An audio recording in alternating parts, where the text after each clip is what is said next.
record. Okay. Hi guys, it's Mary Beth Olive. We are back with Ignite session 13. Ignite session 13, we're going to start to talk about buyers and sellers. We're going to uncover pre-qualifying a buyer or seller.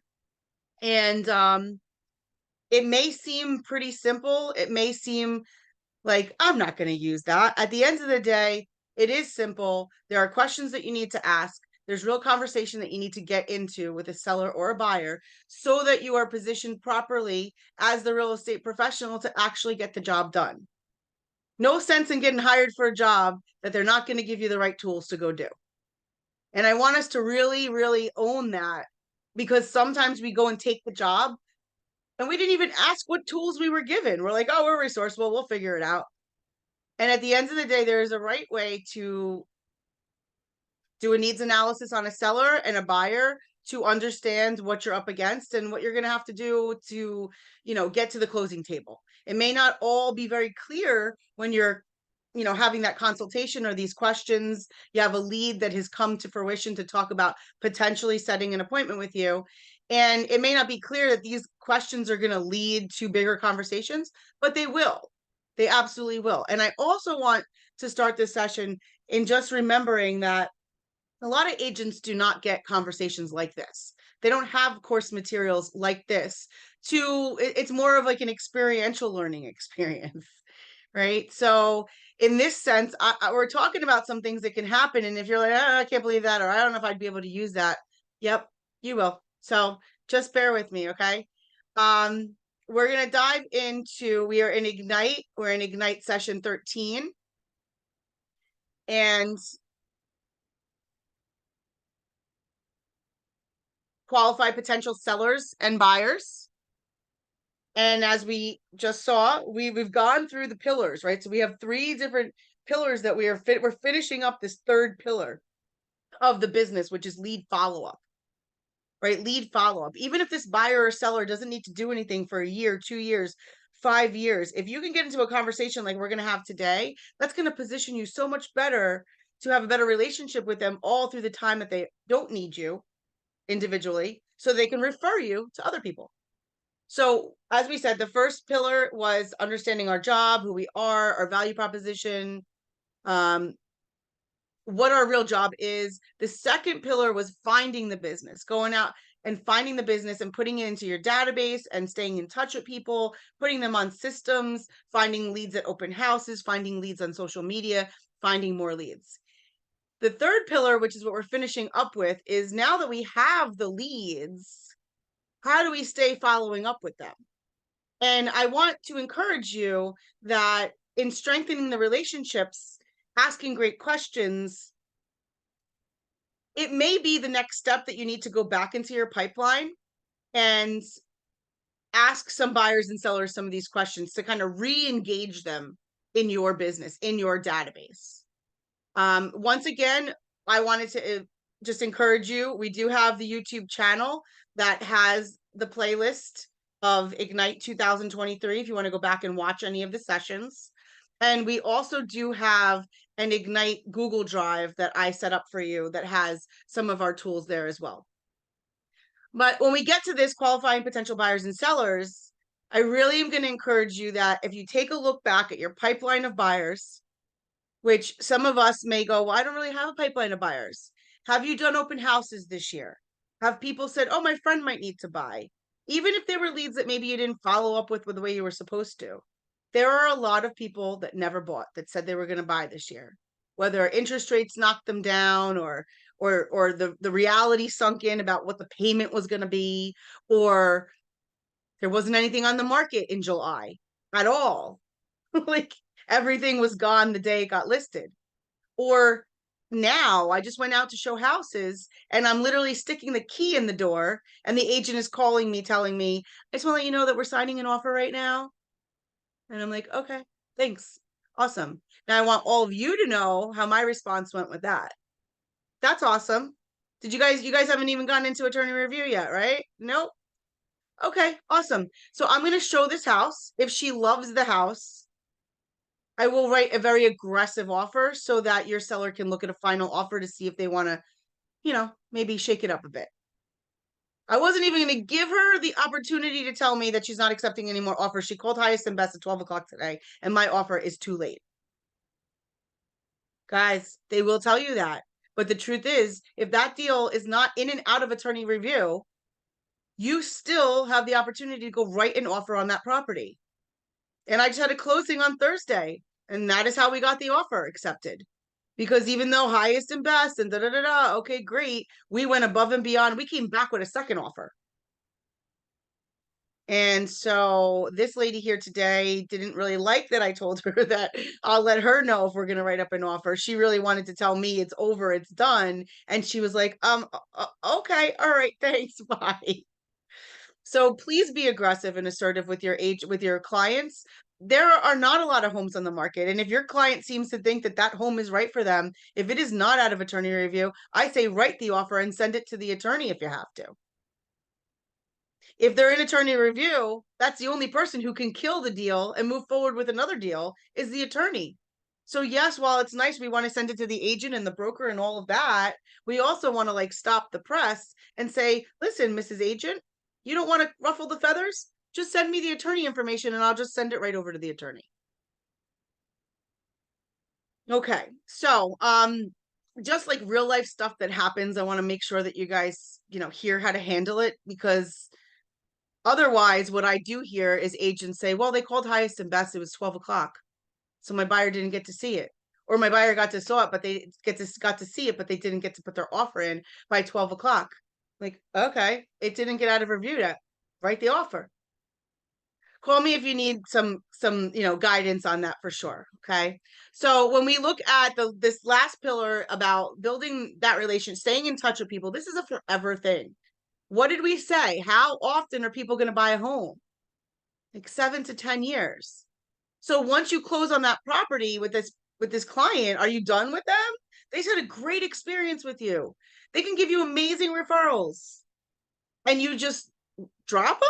No, they got to go in the database, and you're going to service all of those leads, all of the people in your database, and all of the needs that they may have. So now we move into on Wednesday, the transaction, which is winning the buyer over. So that is going to be really in the full consultation, winning the seller over. We're going to be talking about what happens at the listing table, working with buyers and sellers. What happens from the time that we have either the property to market or the client that's pre-qualified, and we are going to need to secure the home or secure the buyer. What happens in all of that, because that is not the honeymoon stage. And then making and receiving offers. How do we deal with that when we're on either side of it? Negotiating offers. What are different tactics and strategies?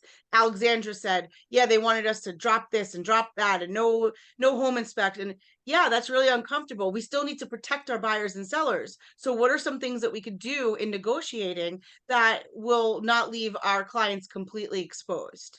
Right. And then getting to the close, all the things that have to happen in order to get to the closing table. And then what are we doing beyond that, planning for the future? And that would be, how are we handling our post-close systems? And what do we do with our clients regularly inside of our database, knowing that some of those people are not going to need to buy or sell because we just closed on them, but they could be our best raving fans. So we're going to go into find the motivated. That's probably the most important, is finding the motivated, and then classifying them able, ready, and willing. There are people that are willing, but they are not able. There are people that are ready, but they are not able, or they're not willing, but they can do it. Right. So we have to make sure that they're able, they're ready, and they're willing. And what does that look like? What does it sound like? And how do I know I'm good to go? And then qualify buyers and sellers, which is going to be that lead capture sheet that we're going to go through. Hey, Mary Beth. So yep, go ahead, Gina. I have a question. When you first were talking about, not getting out of attorney review and still being able to accept an offer. So, I was at an open house for a house I had listed, and we were under contract already. We'd accepted an offer under contract. So when people come in and say, do you have any offers? Like, at that point, are you just honest with them? I mean, I was, and said, yeah, we do have an offer on the table, and we're under contract, but if you like the house, please let me know. I mean, that's what I said, but she, so there's there's two different stages, right? So Okay, under yep. contract, meaning you're out of review. Okay, we weren't on, my bad. We had an offer. I didn't say we're under we had an offer. Okay. All right. Perfect. So we have an offer. Yep, We have a signed offer that went to the attorney review stage, yep, or we've completely come out of that stage and we are under contract. got it. Mm-hmm. So when we are under contract and the attorneys have touched it and everybody's good to go and they signed off the addendums, at that point, no, there really is no point in writing an offer except for if this deal falls apart, then your Yeah, buyer's yeah, offer yeah. is Okay. sitting, right? I mean, and it's happening, but the truth is I'm not going to tell that buyer, wait for this deal to fall apart. We got to keep moving. We got to find a house. Mm-hmm. To your question though is if what did you say to the person who So called? say they come in, where they were at I was at the open house and already had an offer. Yep. So if someone says, "Do you have any offers on the home?" I said, "We Yes, we do." do. Mhm. So, but you shouldn't say, "No, we don't." Just submit anything, right? I was honest and said, "We do have an offer." Is that the right Yeah, thing to do? Okay, all right. absolutely. I mean, in this market, I will tell you, if I ask you and you're the listing agent and you tell me that you don't have an offer right away, and we're like a day on the market or 2 days, I'm sensing that you might not get asking. Okay. Like, right, if I call you Mm-hmm. back, if I call you on day 5 and you still don't have an asking offer, you're waiting on an offer, I know you're probably not getting asking, right? So I can gauge that. Yeah. But yes, you list the house, you get offers right out the gate, but you're still committed to doing the open house. You're at the Yes. open house. Yeah. Do you have off? Yes, we do have offers. I wouldn't even say an offer. We have offers that our seller is looking at. So I would love for you to get in the mix. I mean, if you have an offer to put in there, I would just tell you get it in right away, Okay. right? Because nobody, why when are you calling highest and best? We're not like we've just moved forward with an offer. And that's another thing, guys. Don't expect that there's going to be highest and best called. It doesn't always happen. I mean, highest best is a fake thing. It kind of just rushes everybody to get their offer in. But the truth is, if an offer comes in on Monday and I'm calling highest and best for Friday, but my seller loves this offer on Monday, that seller has the right to just shut it down, go into attorney review, come out, and be under contract before Friday. So don't just read those words that are on the MLS and assume that that's what's going on. If you think that that house is really right for your client, go ahead and reach out to the client, the agent. Text them, hey, is this house really still available? Are you working with any offers? Has your client denied any offers? Have you had any full price offers your client denied? You know, like there's all sorts of ways to ask around, and then you'll still have some people that just get nasty pants and they just don't want to tell you anything. You're like, okay, fine, whatever.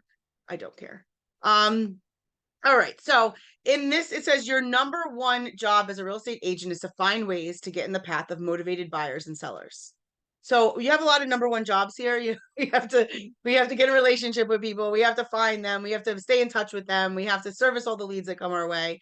At the end of the day, your number one job is absolutely to find people to work with. And then, like we've talked about before, everything else can honestly get leveraged out if you needed to. Like I could have somebody showing houses for me, and I could have somebody putting pictures up in MLS for me, and I could have somebody doing the open houses for me. At the end of the day, it all happened because I went and found a seller to work with and put them in the path. I got put in the path of the motivated. So, and sometimes, and I just want to say this though, sometimes the motivated may not show up right away. Sometimes, so I have a client specifically right now that really was fighting me in the beginning because this was not a happy sale, right? So there's the happy sales and then there's the not so happy. There's like, I want to move into a bigger house. I'm downsizing. My kids are all out. Yay, we get to travel. We're having more kids. Lovely. We're growing. Family, great. But then there's the other stuff. There's the somebody passed away. There's somebody's getting divorced. There's somebody can't cover the bills anymore, right? Those kind of conversations are not like, yeah, I put my house on the market. Woo!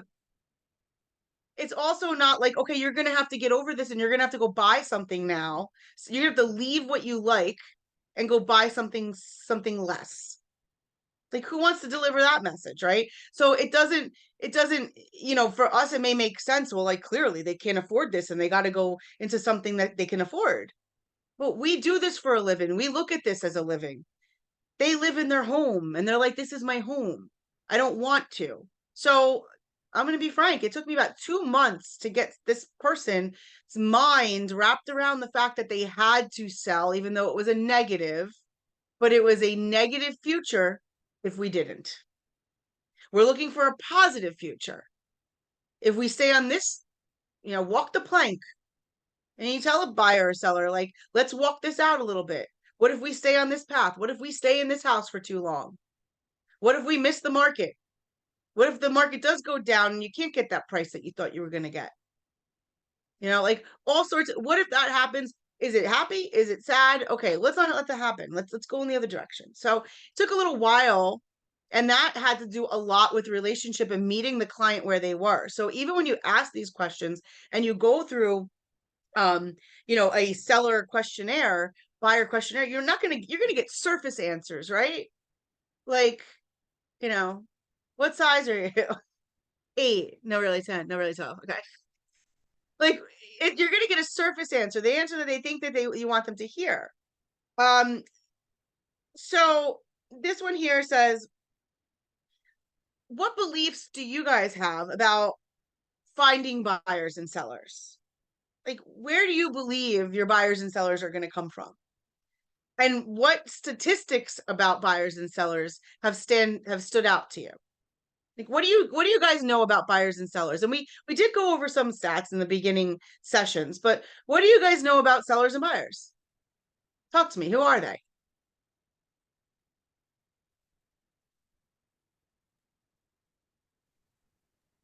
Go ahead. Well, they're kind of just everybody you meet, right? I mean, are you looking for something more specific than that, Mary Beth? I don't know.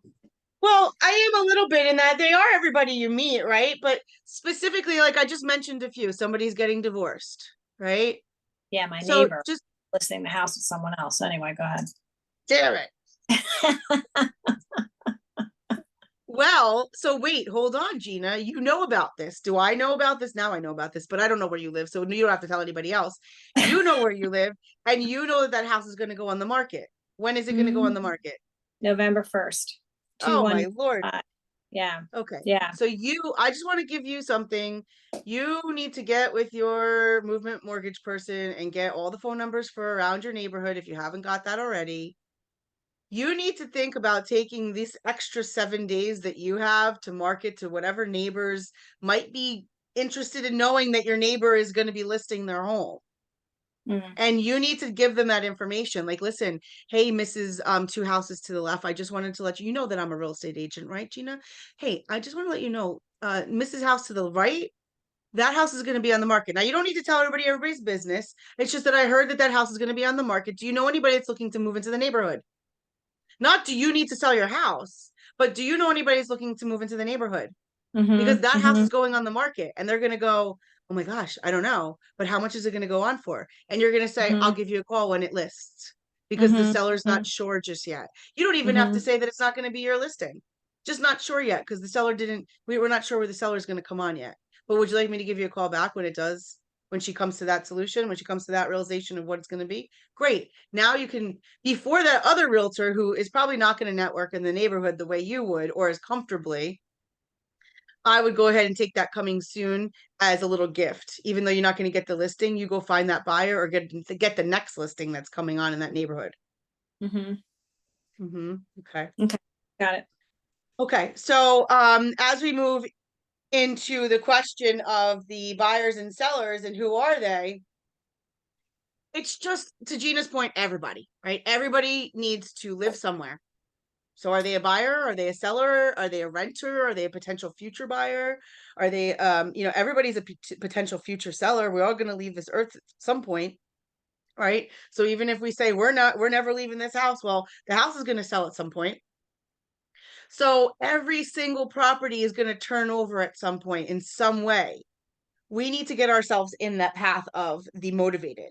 So when we think about, where do we find the motivated? We just gave a couple of ideas, but we've talked about these numbers before. How buyers found their agent. Buyers are going to go and they're going to go look for what? Properties. So agents that are advertising properties are going to attract buyers. If you are posting on your social feeds and you are advertising listings, you are attracting buyers. You are attracting renters who want to buy. You are absolutely attracting that side of the business because that's what they're looking for. And how buyers found their agent. First-time home buyers, referral from a friend, neighbor, or relative. Almost 60% are going to come from friends, family, and relatives. That means everybody in your database, here's a message that should be blasted out.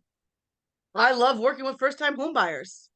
Who do you know that needs now? Like, yes, of course you love working with first-time home buyers and any buyer for that matter. But to specifically say, I love working with first-time home buyers. Where's my book? I have a book, right? There's the first-time home buyer book. Contact me to get your free copy. Used an agent previously for the transaction. So all buyers, 13, repeat buyers, 19. They used a previous agent for the transaction. So right there, you're at like 70 or 80%. All these single digits, they inquired about a property they saw. There's a website. There was a for sale sign. They called you off the sign. Referral from another agent. So now, at visiting an open house. In visiting an open house, I want you to understand the opportunity of future business for that. There is real now business in the open house. What I'm experiencing, and I'm sure some of you are too, at the open house, either it's the first time they're out there looking, so they're not really qualified and ready to actually pull the trigger. They're definitely not ready to put an offer with no inspection and no appraisal and all that stuff. Like maybe they're not working with an agent diligently enough to know that's what they have to do. Or there's somebody else's client walking in because that agent is so tired. They're like, there's an open house happening 1 to 4. Just go over there. That's still an opportunity. And I'm not saying that you want to be stealing people's clients, but an agent does that enough time and just sends the people out on their own. They start realizing, what do I really need the buyer's agent for if they're not here to help guide me through this search? So it's okay to do it once in a while. I'm not saying it's not, but to do it all the time, have them go out to open houses, no. You need to be with them. I want you to tell me what you hate about this house. That's what I tell you. Tell me what you hate about this house. I forced her to get out the car before. I was like, get out the car. I know you hate the size of the yard, but get out the car because you're going to look at the house. Right? She loved the house. It happened to be under contract, right? Not really under contract. It's in the attorney review stage. So, but anyway, but buyers and sellers, they come from all places. We do need to be aware that most of our referrals from buyers are going to come from people we know in our database. And so if we're asking specifically for, or we're showcasing a house, you're going to attract that. Now, sellers are definitely different. It's not tremendously different in these stats, but sellers are definitely different when you're interviewing for a seller, right? You're absolutely showing up and you're interviewing for the job. I don't know why we don't treat our buyer clients in the same respect. We should. And if you do, kudos to you. You're going to be a fantastic listing agent because you're going to sharpen your axe working with people, period, in servicing them in the real estate needs, period. And the buyer side is a little bit easier to pick up clients, and yet it's not a whole lot easier to sell them stuff in this market. However, those of us, anybody here start in COVID? Anybody start business in COVID? Had the opportunity to run? Not too many of you. Okay. So what happened was interest rates were so low that it didn't even matter if people could see a house in person or not. They didn't care that they had to put the booties on and the masks and suit up, but they did not care because the money was so cheap that if you had gotten your license in any of those years and you took buyers out, you could sell you could sell 5 buyers in a weekend. Everybody wanted to buy something, and tons of houses were on the market. And then we just hit this wall. And so the last year or so, it has not been that situation with our buyers. And it is a skill-based market. Don't fool yourself. It is a skill-based market. And so going into a buyer consultation, we should be asking for the buyer exclusive agency agreement, just the way going into a seller appointment, that's what you're asking for. When you go into a seller appointment, the reason you're nervous, the reason that there's an interview process, the reason that you're like, oh my gosh, I hope I get it, is because they're choosing you. There's an interview process and there's a contract that they're going to sign with you that is going to hold you exclusive to their house.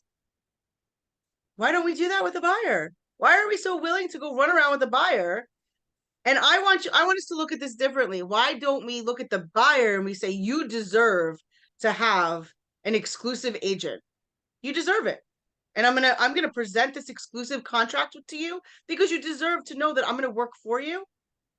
You're not going to just get sent to open houses, maybe a couple times, but you're not going to just get sent to open houses. You're going to get the full show, and I'm going to be there the whole step of the way. So, and for that, yes, there is a fee that if I find you a property that's off market, you're still going to pay me. I'm still going to get paid on the deal. And so we'll talk about that as we go with winning with buyers. But that is a real winning strategy. You won't mind running around with Mr. and Mrs. Buyer 5, 6, 7, 8 weekends if you know that you have a signed contract with them. Okay. So with sellers, this is how they found their agent, right? It was a referral. It was a referral. All buyers, 40% are saying it was a referral. 30% of them are saying I used the agents in a previous transaction. So there's 40 and 30. So right there, 70% is completely database. It's how well are you communicating with your database? Friends, family, neighbors, relatives, and you previously, that's your client. That means that they should be a closed client in your database. The rest of it is minutia. Personal contact, but I don't even want to talk about it. It's less than 5%. So we need to understand that for sellers, it is everything about our reputation. It's everything about who we know. Did we let enough people know that they can choose us for a listing agent? And as an agent, sometimes what happens is you kind of get like typecasted, kind of like, oh, she's a buyer's agent that runs around in Freehold Borough. She sells Strickland Farm, Freehold Township townhouses. That's her gig. Well, okay, but she also can sell you $1 million house in Marlboro and then go down to LBI and sell you 2 investment properties. So we don't want people, and I know in today's world, it's not as close-minded to think that we could sell LBI this morning and Freehold this afternoon and then North Bergen later on today, right? Like, it's not as close-minded. However, when you are working with seller's agent, right? You're a listing agent. There is a little stigma about like, are you a local agent? Do you know this area? How close are you? If we need showings, if we need something. So if you are going for a listing that's out of area, there's all sorts of ways to combat that, because no, you don't need, your best negotiator does not need to be sitting in your living room to negotiate your house, right? Your best negotiator could be in another country negotiating on your behalf. So it's not about that. Your best marketing company is not sitting in your living room, right? So the proximity to the house does not necessarily mean anything. But when you're talking to sellers specifically, sellers are looking for a good reputation. They're looking for somebody trustworthy and honest, but they like to know that somebody knows them, or there's some evidence that you've serviced other sellers and they said so and so and so and so. Buyers are like, they're more like, okay, yeah, sure. You can get us in today? Awesome. Like, I'm in. Because they don't think they have to pay us anything, right? A seller, you have to get them to agree that they're going to give you a commission of X amount that you're going to share with the cooperating broker. With the buyer, you're literally saying, hey, I'll run you around, I'll sell you, and somebody else is going to pay me. Don't worry about it. We need to get into the habit of even explaining that in the buyer and seller consultation of how we do get paid. Because here's what could happen, Mr. Seller, Mr. Buyer. You may find the best for sale by owner ever, and you're going to still want legal representation and a realtor's expertise to help you negotiate. So with that situation, I would get paid 2.5%, 3%, 4%, whatever. And that's why we signed the buyer agency agreement. Okay, so we just gotta, I want you to take it serious when we're working with clients. That's how people stay with you. When you're taking it serious, that's when they stay, because they can see how serious you're taking. It's not just like, oh, I'm going to go show so and so a house on Saturday afternoon. Okay, so in commands and the opportunities, this is absolutely where you can move your people along. So, has anybody, I don't want to spend too much time on this, but has anybody really utilized command in the opportunities buckets? Anybody yet? Okay, so what happens is, think of it in stages, right? So if you have somebody that you're cultivating, you're not going out. Maybe you're not going out to see houses. Maybe you are going to see houses. No, you're not going out to see houses. You're cultivating. They're in the cultivating bucket. They get the 33 touch, the 12 direct. They get all the drips. They get invited to the parties, all of that. Then somebody's like, oh yeah, you know what? I want to go see a house, or I want to go talk about buying a house. So now you're setting an appointment. They're in an appointment bucket. So how many appointments do you have going on versus the people you're cultivating? But the minute somebody is cultivating, I think I might want to buy or sell something, and that put them into the opportunity. So when I say to you, hey Gina, what's your pipeline look like? Gina should be able to open up her commands, and I should be able to look in her buyer and seller opportunities. And that should be the people that she's potentially working with, maybe this year, maybe 3 years from now. Everybody else is sitting in her database, they're contacts, they're in the database. But anybody who has raised their hand, said they want to speak to her potentially about listing, buying, investing, renting, she's moved them into an opportunity, whether it's a buyer or a seller or a lease.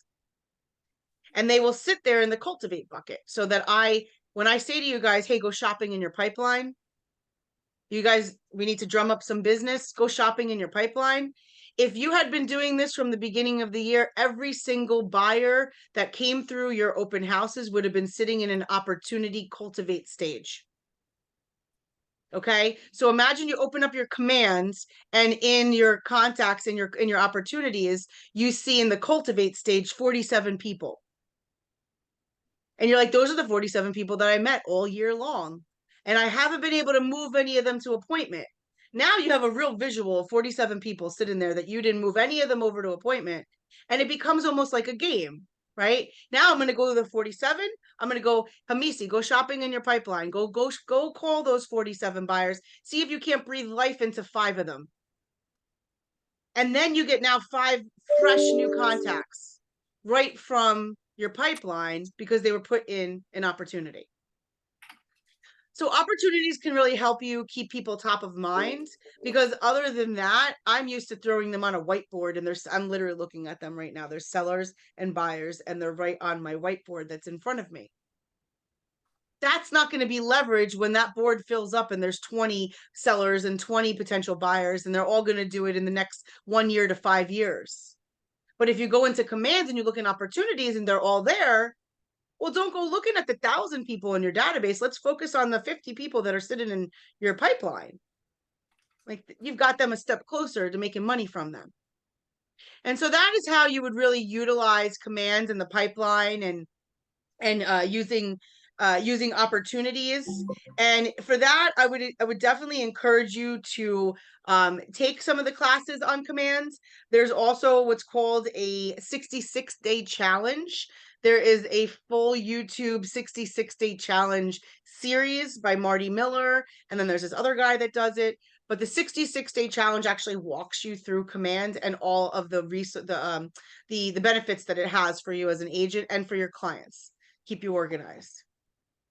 Okay, so opportunities is something really cool. If you see it's cultivate appointment, they're active, like the active buyer, I have a contract with them, active seller, under contract. So you really get to see all of your people moving through your year.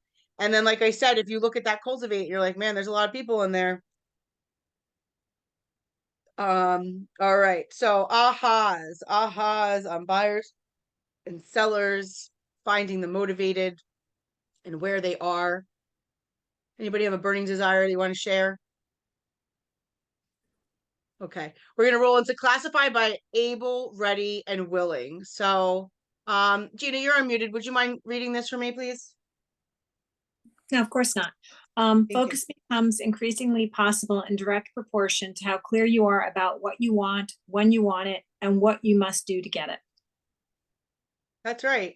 And so as a real estate agent, You know, that's for us. That is for us in our business. When we are focused and we're very clear on what we want, we can move things completely out of the way and go get it.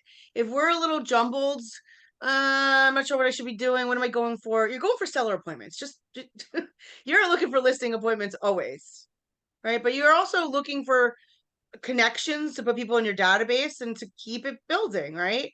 Um, so, but on the client side, we have to keep them focused too, right? So this specific client I was just talking about, there was a moment where, you know, she even messaged me, if you leave me alone to think too much on my own, yeah, we can't have that happen. We do have to control that. We have to control the highs and the lows and the emotions that happen inside of buying and selling. And for those of us who do it often, we really have to not get jaded or numb to it. Like, oh, come on, get over it. This is their first, second time, maybe their only time buying or selling. And we have to always keep that in mind. God bless you, George. Okay. So, all right. So we're going to move into classifying them as able, willing, ready, willing, and able buyers. Come from curiosity. Okay. So when we say able, what do you think that means? Let's talk about what things would show up that you would say this person is able, this person is willing, or this person is ready. What would be some signs, some conversations that you might be having with them? Ready, willing, and able buyer, let's say. Able, I would think about their financial condition, right? If they're pre-qualified or they're looking to buy the house cash, they can show proof of funds and that sort of thing. I would think that would be able. One component. 100%. One component, right? 100%. But to your point, let's unpack that for a second.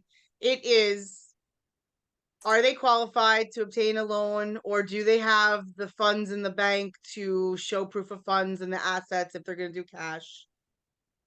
If they are pre-qualified, are they pre-approved? Are they pre-committed? Like what stage are they actually, did they go through with the loan officer? Did they give them all their docs, or did they just say, well, I kind of make this much money and I kind of paid this much in taxes? And yeah, that's a pre-qualification. That's not going to be completely able.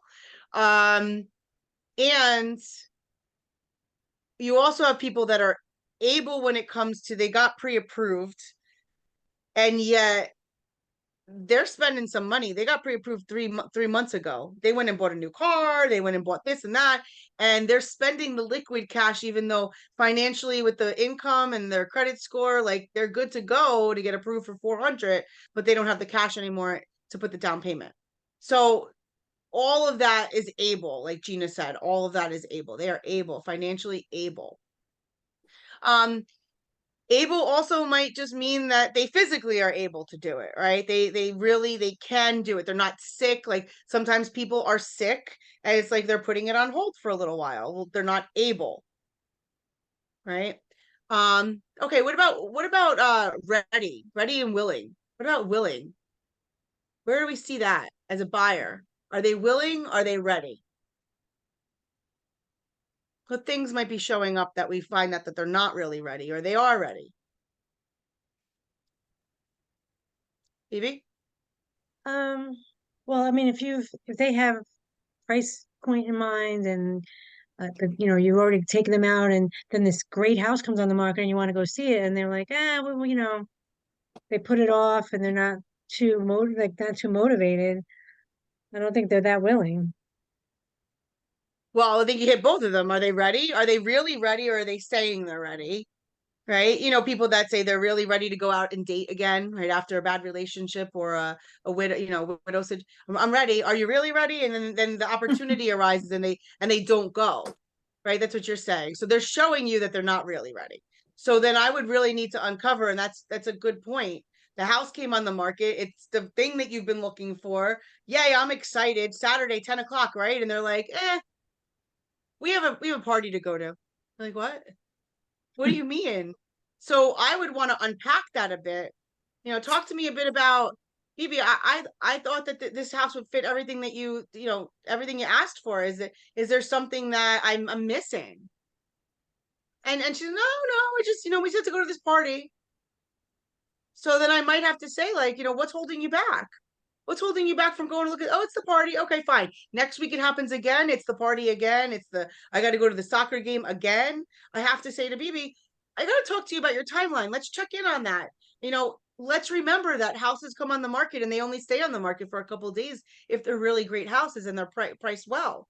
So my concern for you, BB, is that you said you want this, and every time it shows up, you're not ready to go out and get it.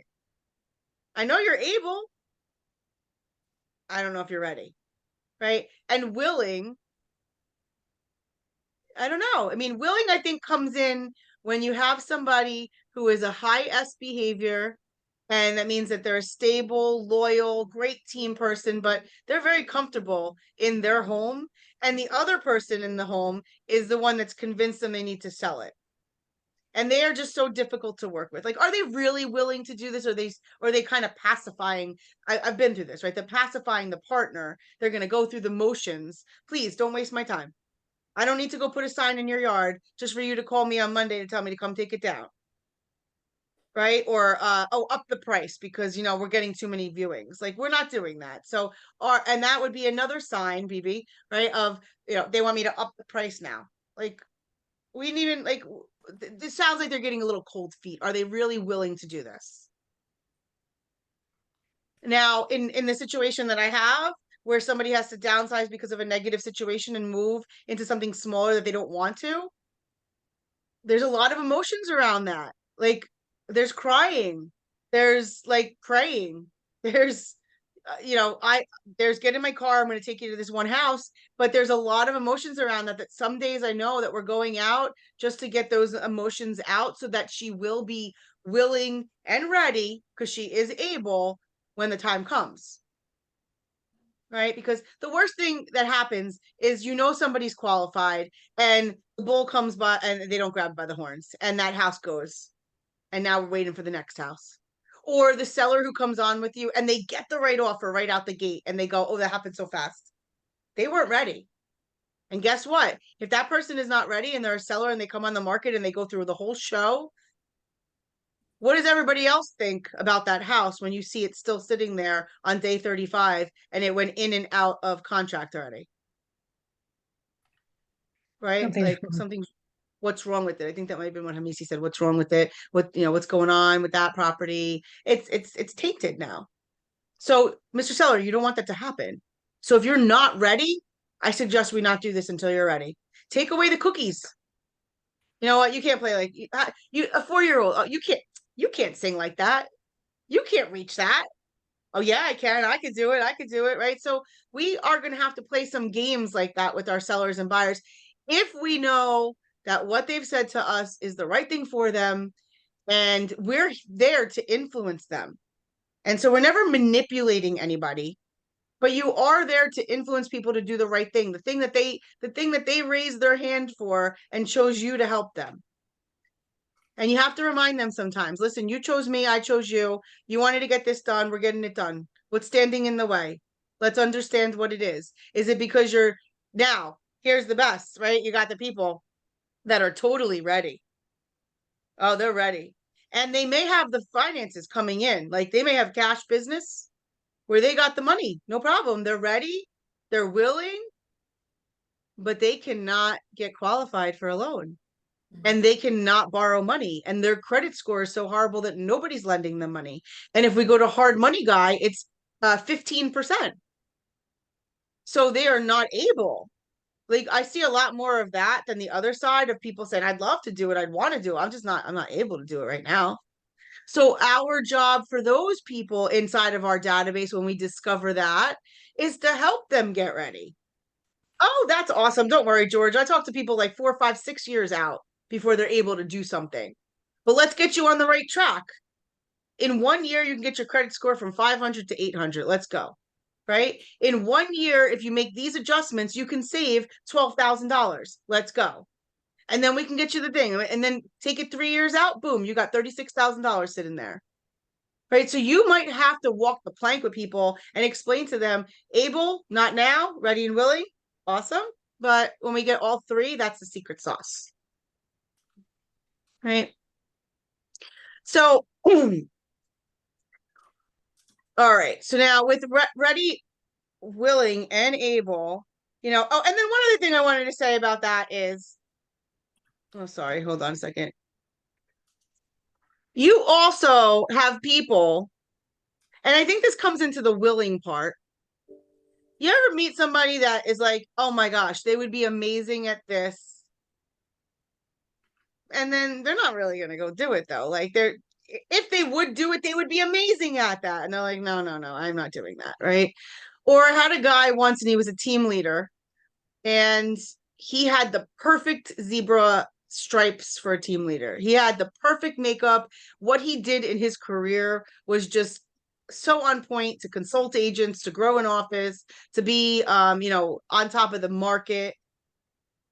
And at the end of the day, we couldn't figure out why was he not doing it. Like it just wasn't clicking. It wasn't happening. And at the end of the day, it was that his mom had passed away and she left a huge inheritance to him. So quite frankly, even though he was really super able to do it, and he said he was like willing to do it, and he was totally ready, there was no motivation. And this man would rather be on the golf course at his age, at his time of life, than doing the job that he was so perfectly built for. So there's sometimes people just don't want to do it because the motivation is not there and you don't know what's holding them back. Like maybe somebody doesn't want to leave a specific town because of something, or somebody doesn't want to leave because their job is going to, you know, you just don't know. And when you start peeling the onion and you start asking questions, that's when you'll really discover what is truly going on and how do you best help these people. So when we classify the opportunities, you have A, B, and C, an A buyer, a B buyer, and a C buyer. Now, we may say that we categorize them way differently. An A buyer is ready, willing, and able to do business like now. Like they're ready to write an offer now. I wouldn't even say 0 to 14 days. I mean, within the next 2 weeks, we're going to identify a property, but if we found one today, you're writing an offer. That's an A buyer. They're also willing to do anything in the contract. To Alexandra's point, is they are willing to drop the inspection. They are willing to move a little bit on the appraisal. They're willing to be flexible. They're just willing to do whatever it is to get the contract, do whatever it takes. The B buyer we say is a little further out. It's more like they're going to go ahead and do something with you in like a month or 2 months. Like they're not ready right now, but they are going to be ready in the next quarter. Okay. The next quarter, they're going to be able to do something. And by then, hopefully they're an A buyer. And the only thing that's keeping them a B buyer is because of time to save money, or just time with the job, or time. It's the same thing with a seller. A B seller, in my mind, is somebody that is going to do something in the next quarter. So it says 60 days, that's 2 months, but it's somebody that's going to do something in the next couple of months. And it's just timing that is holding them back. Right. But the C is a little further out. The C is they absolutely have a need to do something with you, whether it's buy or sell or rent. And they're a little further out. They're beyond 1 quarter. I mean, it says 61 days. So, but they're just beyond a couple of months. And so that person, that C buyer, let me ask you, you have an A buyer that needs to go out, or an A seller that wants to meet with you on Saturday. You only have one spot. Do you pick the A buyer or the C buyer? A. Right? Yeah, the A, Gina. And you shouldn't even be messing with C buyers, to be honest. If they're completely qualified, but they're not ready yet, and they're definitely like 3 months out, you are going to waste your time, and you are definitely going to waste their time. Because everything that they, and why? Okay, because everything that they see, you know, we obviously it's not going to be there. No problem. We get that part, right?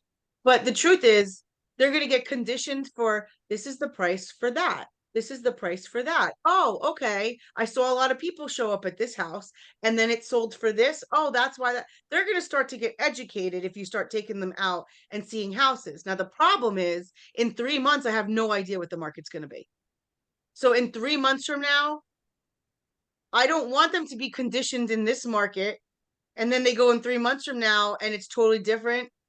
And they got to look and they're disappointed or they're not. I mean, it's just a lot can happen. And especially if you got somebody who's a renter, they go, we need a rental in 6 months from now. Okay, well, don't start looking now. Like, Mhm. Please don't, because everybody who's on the market now, they're looking for a tenant in the next 30 days. Right? So yes, it's good for them to go out there and take a look, those C buyers or sellers, but C sellers, how could that be a problem?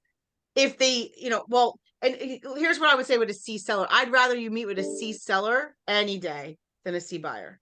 A C seller, that's somebody who says, we're probably going to list it in the spring. Go on those appointments. Those people need time to understand, I'm putting my house on the market. People are going to be walking through my house. Like, I think I need a whole year before this happens, right? Or you have somebody like me, like, oh, I just found a property. I love it. I'm moving to it. Okay, put the house on the market next weekend. I don't care. You have Joanna?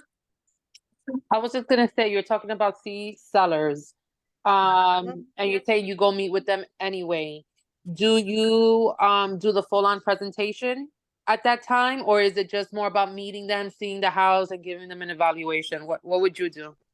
Well, so great question. And I don't even know if I would necessarily give the evaluation. I think the focus of a full appointment with a seller that was a C seller would be more on process and understanding what's coming next. And even showing like listing contract and showing buyer contract. As far as like really giving them an overall price, I would definitely give them the data, but I would say we cannot talk strategy or marketing or pricing or anything until you're really actually ready. But like, let me show you why, because pricing is the thing that sells the house. So when the market moves in 6 months from now, I'm not sure if, I mean, hopefully, Mrs. Joanna, Mrs. Seller, I'm sitting here telling you it's $50,000 more. So we can't even get into the numbers because today's market's not going to be 6 months market, but the process of selling real estate in New Jersey is going to be the same. So let's talk about like some general concepts. That's what I would do, Joanna. And I would also go through the full, I'm sending my pre-listing packet so they get to know who I am, so that when I get there, we're really just talking about the market, their house, and the process of a sale. Yeah. Now, like like I said, with the C buyers, I might meet them once to talk a little briefly, but like honestly, if they're way out, there's no sense. I would want them to talk to the loan officer, get really pre-approved, and let's just stay in touch. And then we'll circle back. And I might even make a tentative date that all right, let's make a date for January 10th, that Saturday. I'm gonna put you in the calendar because I book up quickly in the new year. And all of you can say that. Like, let's make a date for January, but let's make a date before February because I book up in the new year. So I want to make sure, if you want to talk about your house, I have a listing appointment November 8th or November 10th, I believe it is. I set it in at the end of September because this lady's going to list her house in the spring. And I said, well, no need to rush right now. I'm going away. Da, da, da. And I said, okay, let's get together before the holidays so that you know what you need to do. So that after the holidays, it doesn't seem so crazy that you got to get all that stuff done. So she totally appreciated that. Anyway, so I don't really even know. I know that she's definitely able and she's ready, but I don't know if she's willing. And willing is going to depend on what price she's going to get for the house and what price the product is that she's going to be buying.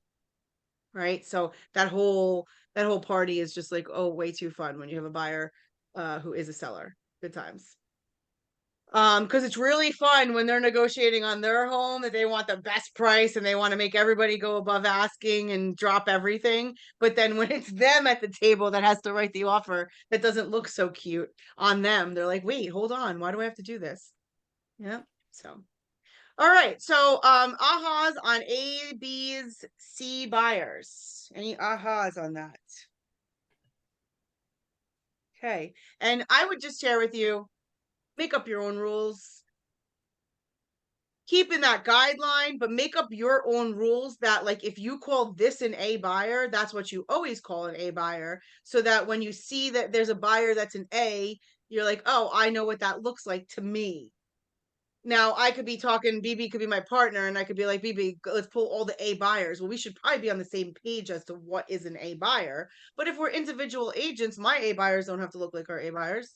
You guys could tell me, listen, I count everybody up to 3 months. That's my A. Great, fine.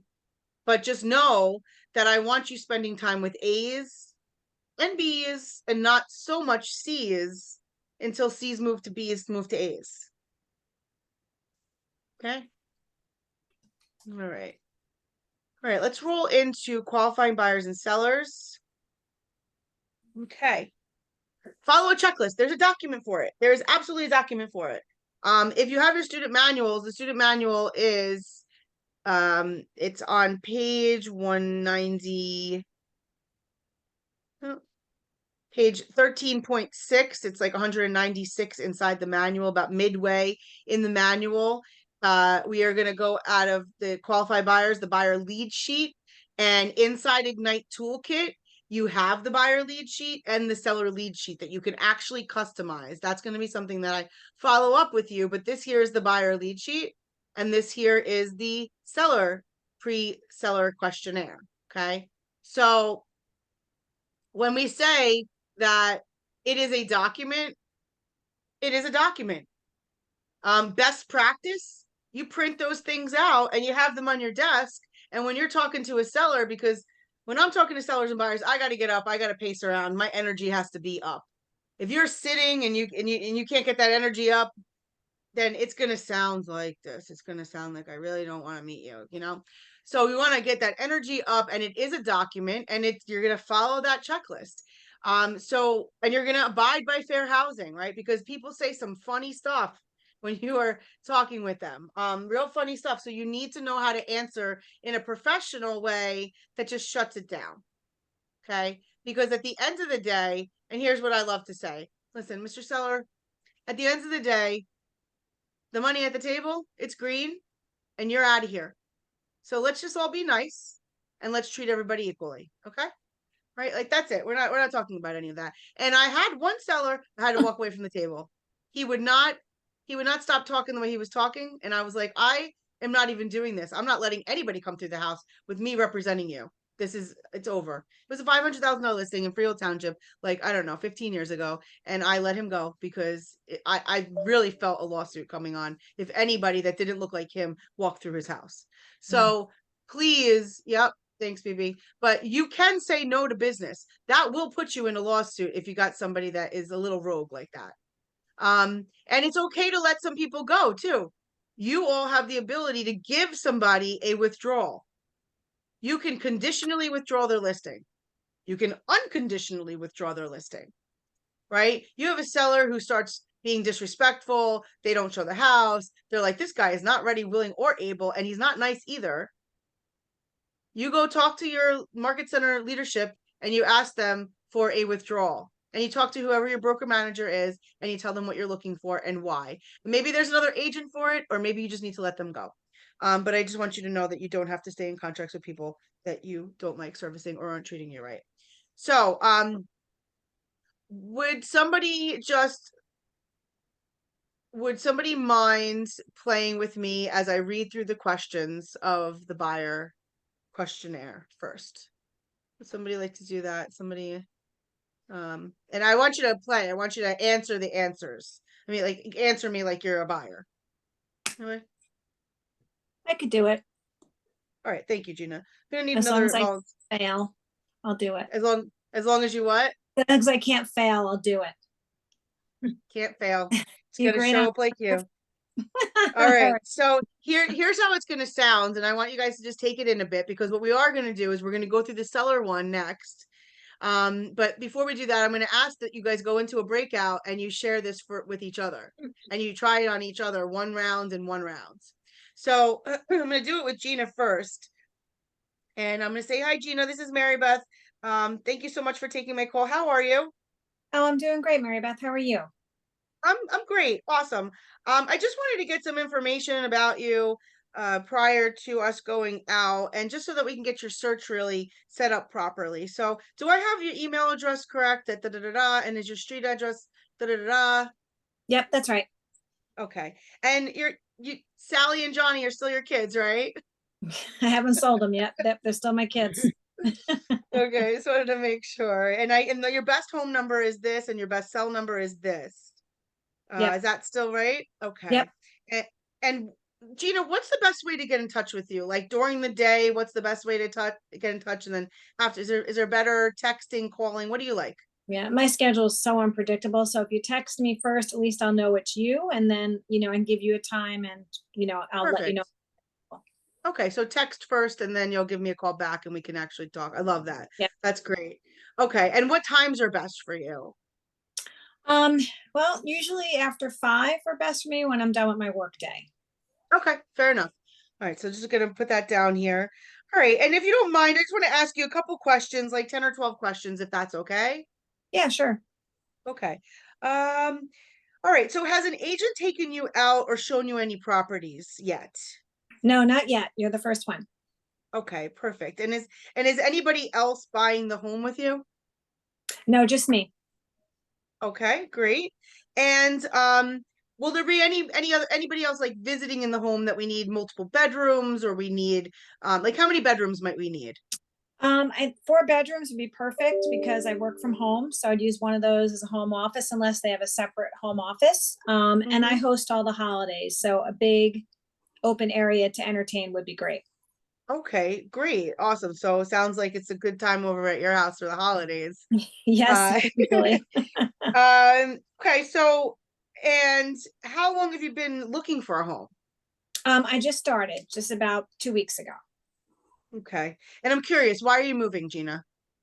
Well, it's just gotten a little expensive here, and I decided that I just need to move my family to just make it a little more affordable for me. Okay. Are you renting where you're at now, or do you own that? I'm renting. I'm renting. You are renting. Okay. So do you know when your lease is up? It's up in 60 days. Okay. And so in 60 days, if we weren't to find a place in 60 days, do you have a place to go in the interim? I can go Or month would to it, month. you can go month to month with the landlord? Okay, perfect. That's what we see a lot of, and I would tell you to ask your landlord if you hadn't already. Okay, now as far as financing the property, are you going to be paying cash, or will you be needing to get a mortgage for the purchase? I'll need to get a mortgage. I do have some Oh, money saved, but I will need to get a mortgage. okay, and have you been pre-approved by a lender? No, I could use your help with that. Oh, I love that. I have some great people that I can send over to you. And well, what is what do you feel will be your down payment? What kind of cash do you have for down payment? Have you thought about what you're willing to put down? Yeah, yeah. So I'm looking at about a $400,000 house, and I've saved so far 15%. So I might need some special financing because I know 20% usually the bogey, that I'll need. Okay. All right. And guys, people, your buyers won't know that much information, but Oh, no, we think that the problem is we think that they will, but a lot of them oh, really okay. won't. So you might have to educate them, like have 15% down. Well, that's great. We might want to look to try to save the 20%, or you might be going into some PMI, but when we talk to the loan officer, we'll be able to get that. And so you said you're comfortable with the $400,000 price tag, and but you haven't talked to a lender yet. So, Gina, there is a chance that there's more. There's a chance that the payment that you're comfortable with might be less. So I want to definitely get you the information today. Is anybody else involved in your home buying decision? No, just me. Okay. I mean, I'm sure the And kids will have an opinion, but I'll make the decision. okay, fair enough. Now, the fact that she said that, I might even ask for her kids to show up on a showing. On a scale from 1 to 10, with 10 being amazing, you must buy a home as quickly as possible, and 1 meaning that you're not really sure you're buying anything. How would you rate yourself? I mean, a 10, I need to do it. So Okay. Okay, so there's not a chance that we go through this process and you decide that you want to rent again, or no, I'm done with renting. I'm so done with okay. renting. Okay. All right.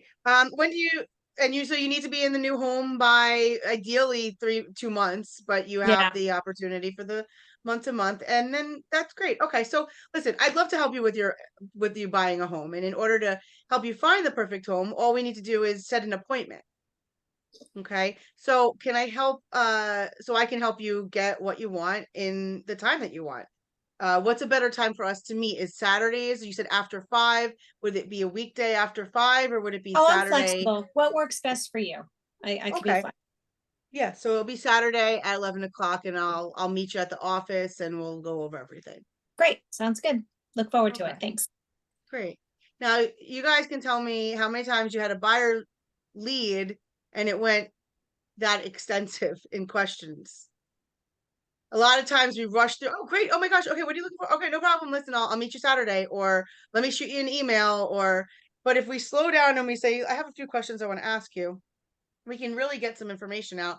I definitely know what Gina needs right now. It's not about the house, because the next full consultation is when I'm going to really dive deep. And she just told me she wants the entertaining house, and I'm going to ask her what's important to her. But right now, I can actually say that Gina is a willing and ready buyer. I don't know if she's able. She did say she saved money, but she hasn't fully gotten pre-approved yet. So my next step with her is to get her pre-approved so that I know we're good to go. Right? Joanna? Joanna? Sorry, I was getting, I Sorry. was unmuting myself.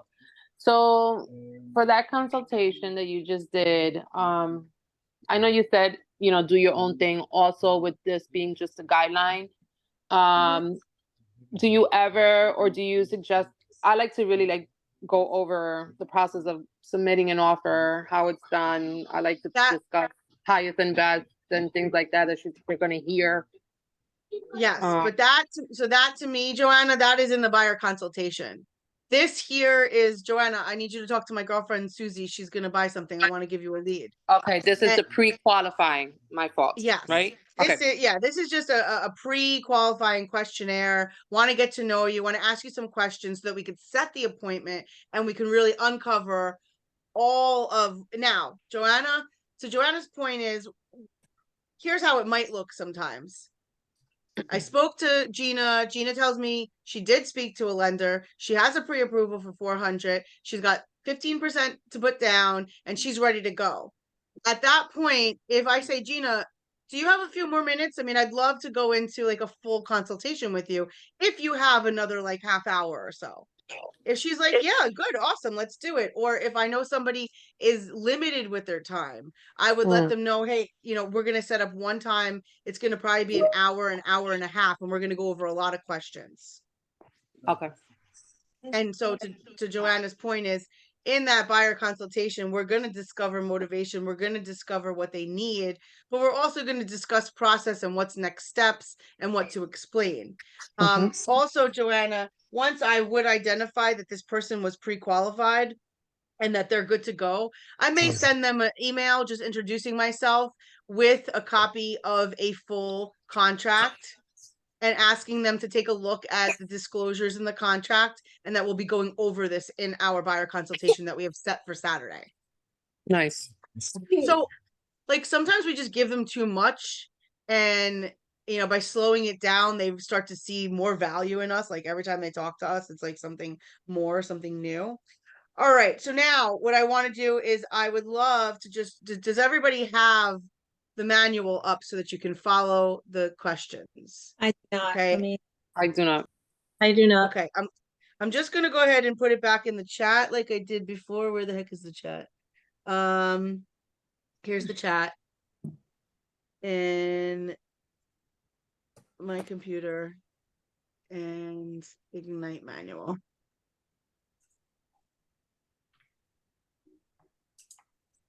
Okay, it's already in the box. Do you guys see the Ignite manual? Let me see. I think I need to change my screen. Oh wait, did I just send this to Alexandra? Let me send it to the whole group chat. Yeah, it says it's in if you go down to if you open up the chat and you click on file. Okay. Oh no, wait, do you guys see it or no? Not yet. No. Just says you were chatting as a guest. This file is already in the compose box and cannot be uploaded again. Oh, because I didn't actually send it? Is that why? Let's see. We're always learning. It was in the compose box and I hadn't sent it. There you go. There you should go. There you go. So we're gonna pull that up. It's in the chat box now. The student manual. The file, Mary Beth? Huh? Is it on the file? No, mm.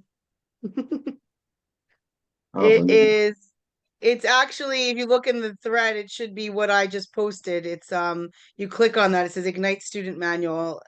It's like the Adobe Acrobat little, yeah, no? Yep, I see yep. it. Yeah, got it. Okay, you got it? Okay. All right, so what we're going to do is, let's do one more thing before I throw you in. I'm gonna go over the seller one. Who's gonna play my seller? I Who's will. gonna, is that Dave? Okay, Dave. Can I be a So, different seller? why do I think that would just be so apropos? Um, Not sure, nice, you can be Dave. not Gina, nice, Dave. Gina was just too good of a buyer. Okay, let's- yeah, you can be as Went difficult great. as you want with me. When we get to the seller consultation, you can definitely be playing with me as the seller because that gets fun. So, all right, This is, excuse me. That's the whole manual? that is the whole manual. Oh, okay. I thought it was just a page. No, I can't All get it right. out unless I do the save page. So you're Okay, just gonna have okay. to scroll through to Okay. section 13.6. Okay, so hey Dave, this is Mary Beth. How are you? Good, Mary Beth, how are you? I'm great. Do you have about 5 minutes so I can just ask you some very important questions before I come to meet you Saturday? Yes, absolutely. Awesome. Okay. So I got you on this mobile. Is this the best number to reach you? Yes, this number would be great. Okay, good. And so we do have an appointment on Saturday at 10 o'clock, and that will be at your home. Is I'm sorry, with somebody, oh no, somebody was unmuted. Okay. And that will be at your home. So can you just remind me again, how did you hear about me? So I saw one of your listings on Zillow. Oh, okay. Do you remember which one it was? I think it was 485 Main Street. Okay. All right. I always want to source the lead, right? Where did the lead come from?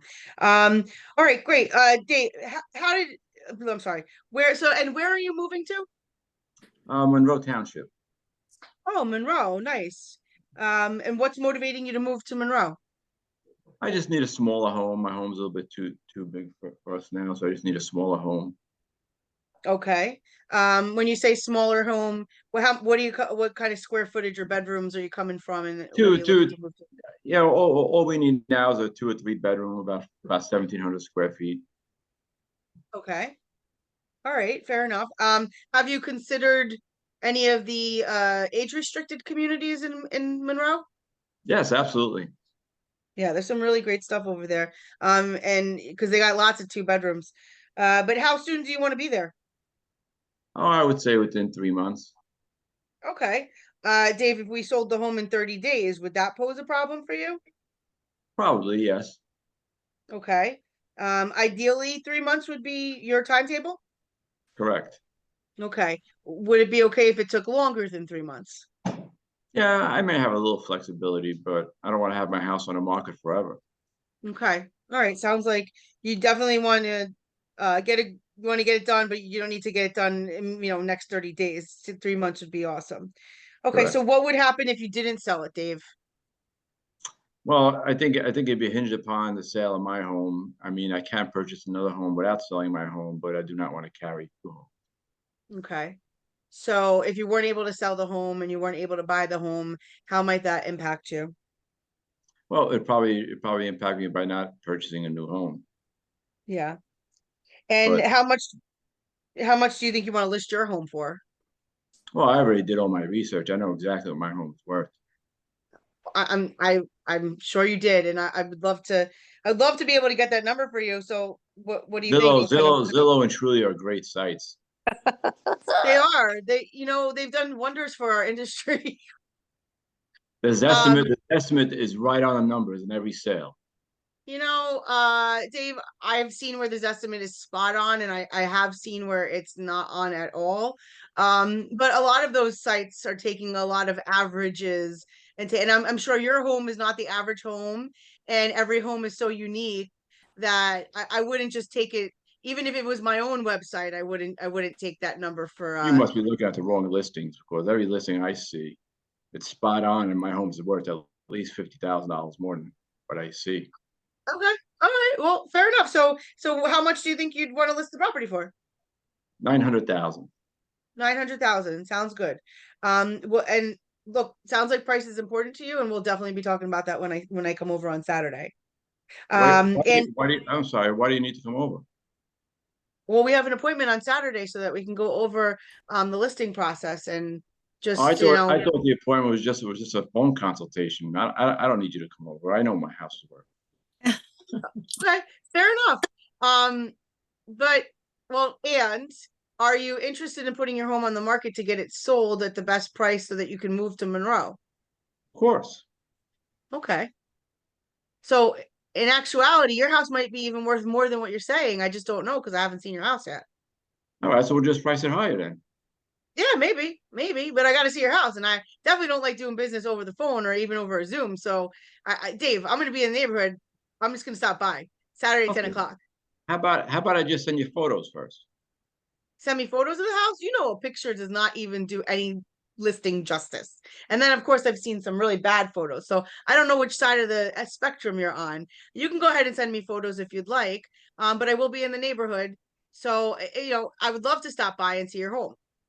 Okay, but how about you and I go look at the home I'm going to purchase first, and then you can look at my home. Well, Dave, I can appreciate that, and I have done that before. I have no Okay. problem. I have no problem doing that in a lot of sellers in this market. And listen, you're gonna have to get into conversations like this. A lot of sellers in this market may need to see what's out there that they're gonna buy before they actually take the step to put the house on the market. It's very common. So, Dave, Totally if you agree. need me to Yeah. go, yeah, if you need me to go take you over to Clearbrook or Greenbrier or Forest Gate, we could take a day, but I'd have to come meet you at your house first before I go out with strangers, Dave. Okay, Okay, fair I'll enough. consider that. Okay. Look, there's no commitment for me coming over, but I do know that when I come over and I could actually see the home, I can give you better advice and better opinion, better professional, opinion. And so you really don't want advice over the phone for your home. Your home is the largest asset most people own. You don't want to just take advice over the phone. Valid point. Okay. Thank you, Dave. All right. So look, I'm going to be sending you a packet of information. Will you be able to take a look at it before I get there on Saturday? Yes, absolutely. Okay. If not, I can definitely go over some of the stuff when we get there. And then do you have any questions before we meet? No, at this time, I think you've answered most of my questions. Okay, fair enough. Will all the decision makers be there on Saturday? Yes. Okay. All right. Well, just so you know, our meeting is going to take time between 10 and 11 on Saturday morning. I will be at your home prior to that meeting so that we can start promptly at 10. And it's going to last about, 45 to 50 minutes. Is that okay with you? Yeah, but my schedule may change on Saturday, so if it's not Saturday, maybe we could do it the following week. Yeah, sure. Fair enough. I'll keep you in for Saturday because I don't want anybody else to take your special spot. And I will check in with you Saturday morning and I'll be there at like probably 9:45. You definitely want to be hanging out with me, Dave. So I'll see you Saturday, okay? Okay. Okay, Saturday it is. Bye-bye. Thanks for playing. And Just real you know, quick, Mary Beth, that was actually a story with a client of mine, just reversed. So that word for word, I somewhat repeated. This has been going on for about 4 months now. And I yeah, still yeah. a seller, And and he he wants may to buy never it. ever do he may never do any business with you, but the persistence, the commitment, Yes. it's gonna pay off. So all right, guys, I'm gonna go ahead and throw you into a 2-person breakout room. Alexandra, I know that you said you can't play. Who else can't play? Because I'm gonna go ahead and throw you in, but I need to make sure that you are I can't play. I have a 7:30 meeting I have to jump on. okay. All right, we're only gonna be in for 5 minutes, but any of you that are on here, I'm going to go ahead. If you can't stay, I would say that we're going to finish up as soon as we get out of here. We're going to finish it up, but I want you guys to role play a little bit. So if you can't stay, I would say drop off the call now so that whoever's left is going to play full on in the breakout room. And then for those of you who can't stay, we will be back here on Wednesday and we're going to dive into transactions. Thanks, Mary So Beth. you're welcome. So those of you who are going to leave now, please do so that I can go throw everybody else into breakout rooms. For some reason, this won't come up on my phone. I can't get the whole I have the manual that you sent, but it won't let me go past session 1. It closes out. Just blacks and I'm out. done. Okay. So, And he could be the buyer or the seller, and the other person can ask the Yeah. question. I mean, Just play that way. Play to the best that you can. Okay. Okay. So I'm gonna go ahead and throw you guys into breakout. I'll stay in 1-2 because there's 1, 2, 2, 4, 6, 8. There's 8, so we're gonna go with 4 rooms. And I will play as well. So we're gonna be in there for 5 minutes. Just kind of role play it down, role play the other one, see how it feels, and definitely make sure you guys get everybody Wait, gets a chance. what page is it on? Because I'm doing it through my phone. I'm sorry. It's 13.6. It's about midway through the manual. 13.6. Mm-hmm. Like I would say page 196 to like 199, somewhere in there. Mm-hmm. All right, that's helpful. Thank you. Okay. So we're gonna go ahead and go in there. Come on, Breakout mommy. rooms. George, you're gonna stay here, George. Don't click the room, George. All right, sounds good. Okay. Macy and Nicole, bye-bye, baby. And Joanna, bye-bye. Gina and Yolanda, bye-bye. Yolanda, Nicole, bye-bye. Yolanda, bye-bye. Yolanda. George, I'm moving you in with Gina. Okay, sounds good.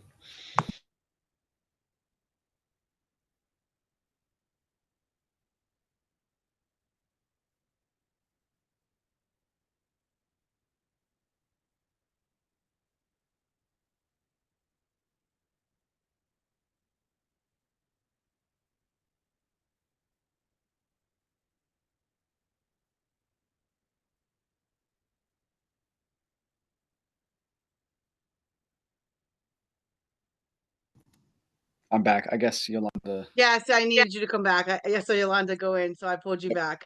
All right. So you go ahead and you practice on me. Sure. And All right. I'll start with the buyer. Okay. Cheat or doesn't matter. Okay. It doesn't matter. Hi, Marybeth. How are you? Good. Who's this? This is George Bonilla calling in regards to Oh, hey, George. Yeah, I real know. estate that I we know talked George. about. Yep. How you doing? I'm doing pretty well. How are you? Good. Very good. Do you have a couple minutes just to chat about what we're looking for as far as buying the house? We talked about buying Yeah, the house earlier. absolutely. Absolutely. And is this the best number to reach you at? Mm-hmm. This is my Okay. cell. You can always catch me on this. But I would say text me sometimes if I don't answer so that I know it's you.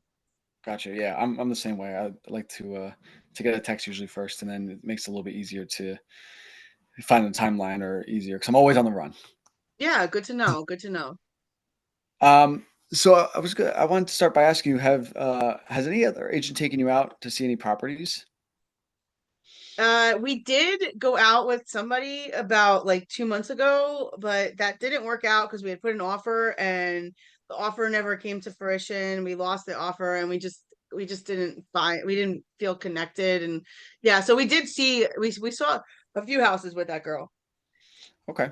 I can understand that. There's a lot of situations where it could be pretty frustrating in this process, and when Mhm. something like that doesn't go through, you definitely it can definitely hurt a little bit. So hopefully, There wasn't any follow-up, George. Like she didn't even call us. Like I don't know. I felt like we did something wrong. I wasn't even sure what happened. But yeah, but we're not working with anybody right now. Okay. Okay. Well, that's good to know for me, and I can assure you that working with me, I'll definitely be by your side. As much as you need. Like I said, I'm very easy to contact, especially through if we start with a text. But I will definitely handhold and help to guide you as best as I can, and communication will be as precise and clean as possible, so that you feel comfortable and connected to this process. Okay, I appreciate that. Um, Thank you so much. are you the only person buying this home, or is there somebody else that you're purchasing this No, home with? my husband's buying it too. He works like 60-hour weeks though, so catch him if you can. Gotcha. Okay, I can understand that. All right, so I'll be mainly working, I guess, with you then, and then you'll have your husband in the background cheering you on. Yeah, very much. Okay, sounds good. And just you and your husband in the home, or you have children or animals, pets, or Yeah, we do have one son and one pet. okay, excellent. Yeah. Um, Now, how long have you been looking? I know you mentioned you had something going about 2 months ago, but how long has this Yeah, process been? just this year we started looking with the interest rates rising. That's when we started looking. So it's been frustrating, but yeah, just this year. Gotcha. And, is there any particular reason that you're moving? We want to be pregnant, so we're planning on expanding our family, and we need a home office. So it's just we're outgrowing where we're at. Excellent. Oh, those are all really great reasons, you know? So I Yeah. definitely like I would love to be able to bring you to that place to make you feel comfortable. Well, thank you so So much. are you currently renting or do you own a home? We currently own a home. Okay. All right. So there is a follow-up question to that. Like, wait, is there a follow-up question on the Yeah, sheet? it says do you Okay. yeah, so Yep. okay. Do you need to sell your home before you buy your next home then? We don't need to, and we probably won't. I was gonna ask somebody about, how much I could actually rent it out for, but Okay. that's All probably right. what I'd want to do with it. But do you handle rentals also? I do, absolutely, yeah, so that would be a Okay. very seamless process, Okay. if we find something that I could definitely help you find, renters for your home as well. Okay. I'm trying to, like, read at the same time, let's see. No, it's okay. Okay, so you said that you have your home, so then are you going to mortgage this next house that you're paying, or do you have cash? Are you saving? No, we're gonna need to get a mortgage. We are gonna need to get a mortgage. We do have about 100,000 to put down, maybe 150, but we will need a mortgage for the rest because we want to keep this house. Okay, excellent. Well, okay, that's again, having those 2 houses, there's a lot of assets you'll have there, so you can Yeah. definitely, use your, you can leverage the house that you have now to, borrow some money, and then, Yeah. I believe you can use that to purchase your next home, and then use your renters as somebody who can kind of help you pay that money back. So that's That's all stuff right. we can Yeah. talk about when we have a Yeah, meeting. yeah, yeah. Well, that's definitely what we're thinking. We're thinking the tenants will pay for the mortgage or and then some. We won't need to tap the house for money, but we have the 150 in the bank now. So, Right. Okay. but we Excellent. haven't talked to anybody about a loan, so I'm not sure I mean, I just think that we could do this. I just don't know. Okay, yeah, and we can look at all those numbers, and we can definitely square it out and see what works best for you. That's great. So this new home, you're obviously looking to upgrade a little bit. What price range are you looking for? What are you comfortable? Probably like 600 to 700, but like I said, I really don't know because we didn't get approved yet, and I have ideas, but I'm just not sure. Sure, yeah, and that's always a process. Usually you have a number in your mind, and then once you go through the pre-approval, you can kind of have a little bit more of an accurate idea. But it sounds like you're in a pretty good position, so hopefully we'll be able to hit that mark. Well, And then again, I know you said your husband is very busy, but he's obviously going to be part of the decision making as far as buying the home. yes, Okay. And then yes. your son or anybody else that, do No, you have he has anybody in no the area? say. He has no Okay. say. He's 13. That's good. He's lucky he has a place to live. How right, I was gonna say that's how it should be. Yeah. But okay, excellent. And then on a scale of 1 to 10, 10 meaning you're gonna buy the home as quickly as possible, and 1 meaning um, you're not really sure how, not really you're not sure you'll buy anything at all. Like, how would you Hmm. rate yourself? I know you're looking to expand. So what do you Yeah. think? I give it a 10. I mean, we got to get out of here. We're definitely Okay. getting out of here. As soon as the right house comes along and the right person helps us, we're getting out of here. Okay, excellent. This question is kind of similar, isn't it? When do you need to be in your new home? Oh no, it's okay. So then when are you looking to be in your new home? If you're Uh, saying 10, you want to go as quickly as possible, or yeah, and yeah, I definitely want to be as quickly as possible. I would think we could be in by the spring, maybe by March, by April. okay, that's definitely a possibility. Yeah, that would We be can my move pretty timeline fast. for sure. Definitely before July. Okay. Yeah, before the summer hits, and that makes a lot Yeah. of sense, and Mhm. that's good. Then, I mean, now is a great time to start looking because sometimes the market can get a little crazy come springtime, so it's definitely the That's right right. time to look start looking now. Yeah. Okay, well, I would love to help you buy your home. Thank you. So in order to help you find your perfect home, we just need to set up an appointment with you, and hopefully your husband can also be there, just to clarify some more things and really get some things down on paper. So, what's the best time for you to meet? Um, As far as day and time, Saturdays. Yeah, Saturdays anytime between 10 and 3. So 10 and then 3. Yes, you'll go ahead and set that appointment, right? yes, absolutely. Yeah. Yeah. So, all right. So we can do, let's say 11 o'clock this Saturday. Does that work for you? Yeah, fair enough. Good. Okay. Yep. So we'll do 11 o'clock this Saturday, and then Godfrey will I'll be keep there. it. Your Godfrey will be there. Uh-huh. It's on Front Street, right? So, Yep. Yep. gotcha. Okay, perfect. So then I'll shoot you a text on Thursday just to confirm again, and then if and then on Saturday I'll give you a call just to make sure everything's good. But it's Saturday at 11 o'clock. Yep. Awesome. All right. Well, it was wonderful talking Perfect. to you, and I'll be in touch. Awesome. How All did right. that feel? Thank you. It was good. It was good. It's weird reading it off the reading it go back and forth. Like it doesn't feel as like fluid, but like it's nice to have the list of questions here to kind of like just get the Exactly. main ideas before you sit down and then really have that conversation. Exactly. And does it always go question by question? No, some of those questions do sound Right. a little redundant, but at the end Right. of the day, I know that there's lots of people that aren't doing anything. It's Right. just, oh, somebody wants to buy something. Oh, and then you run out and you don't even know if this person's literally working with another agent or they didn't Right. get pre-approved or they're really not ready, willing, and able to buy. Then to the next conversation, we're going to meet on Saturday at 11 o'clock and you're going to talk to me and my husband about everything else that we have. And then by that time, like if I Yeah, you'll have decide all to your go answers. and leave you, then like either you're horrible or Right. I'm a bad person. Like it's like you got the deal once we do that. Right. So Yeah, no, it let definitely it makes a lot of sense. And like I said, I mean, obviously talking about the ready, willing, and able today, like this answers the majority of those questions. You're going to get all the information you need basically, except the finances, because you could tell me one thing and it could be something else. But for the most part, like this answers you're everything like you this need. guy he's a 1099er and he makes 32,000 on the paper, Right. but in his mind, what he really makes is 250, but he only shows in the IRS Yeah. 32,000 right now. Yeah. Now he's not really able, and now Yeah, we're and I'm my sure so that like comes up a lot because even when you were it mentioning the does. cat like having cash business before, it's like, okay, well, that's great, but like you need to have money on paper too, and that's like not always everybody's situation. And that's So usually the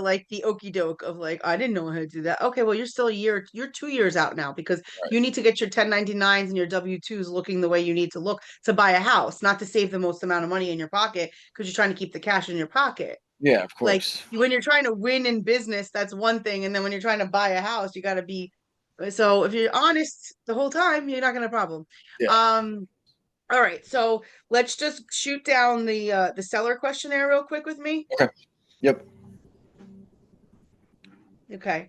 So, and let's just I got it up. Yeah, it's just 11 questions. So Yep. let's kind of go through this Okay. a little quick because we have Yeah, 2 minutes. sure. Okay, so how did you hear And about we me? are meeting. We're definitely meeting. We're meeting on Tuesday at 7 p.m. Okay. Sounds good. So I'm just gonna start with the first one. So how did you hear about me? Or you're gonna You say it know, to me? Or no, no, I'll do you it are, this way. you are. I want you to practice. I've done this enough. I'm sure. um, okay. Your sister. I think it was your sister. Is your sister Jeannie? Yeah, it was your sister. Okay, very very good. Yeah, she probably Yeah. has raving reviews about me. That's great. Yeah, she does. Is she Where, fake? where, Is she not um, not existent? yeah. And where are you moving? We are moving to Aruba. You're For moving real. to We're Aruba. moving to That Aruba. Yeah. is awesome. It is That's awesome. that's kind of where I want to be. Yeah. That's great. Why? I mean, all the motivation is right there. But are you moving there to retire? Or are Yeah. you? Well, Okay. we're moving there because there's an opportunity for us to work as well as own other properties. And I mean, if you've never been there, gosh, the One Happy Life, One Happy Yeah, of Islands, it's course. amazing. Yeah, Mm-hmm. it is an amazing island for sure. Mm-hmm. So then obviously you're pretty motivated to move there pretty soon, I'm assuming.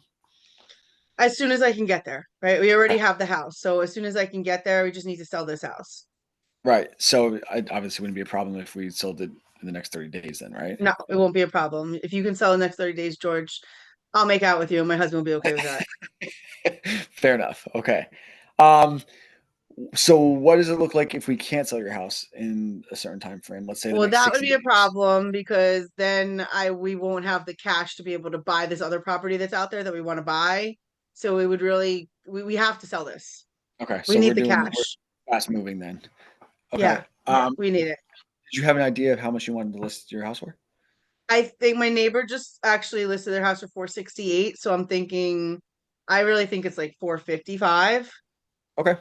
I don't think I'm Alright. as high as my neighbor. I'm being a little realistic. Want to undercut him Sure. and get the first buyer, you know? I mean, that's fair. If you're, especially if you're in a rush like that, that might be, we can sit down and look at numbers a little bit clearer on Tuesday, Okay. but I think that that's But fair. that's right, like where I'm thinking. Okay. Very good. Do you owe any money on the property still? Only 190. Okay. Okay. That sounds doable. Mhm. I do have a packet of information. So would be okay if I send it to you so you can look it over before we meet on Tuesday? Absolutely. Yeah, that'd be good because my husband doesn't get home until 7:30. Okay. So That yeah, way you we could guys look can at it. review it, look it Yeah, over. we'll review it before you get here. Okay. Excellent. And then do you have any other questions before we meet on Tuesday, or anything that you need from me before What's your we? commission? So considering that you heard about me from my sister, I might be able to cut you a little bit of it. Normally I'm at about 3.5, but maybe we could do like 3.25. Okay. All right, fair enough. And so I would Um, give you this is that my commission can range anywhere from 3% to 7%. okay, Sounds like commission's important to you. Let's talk all about the options when I get there. okay.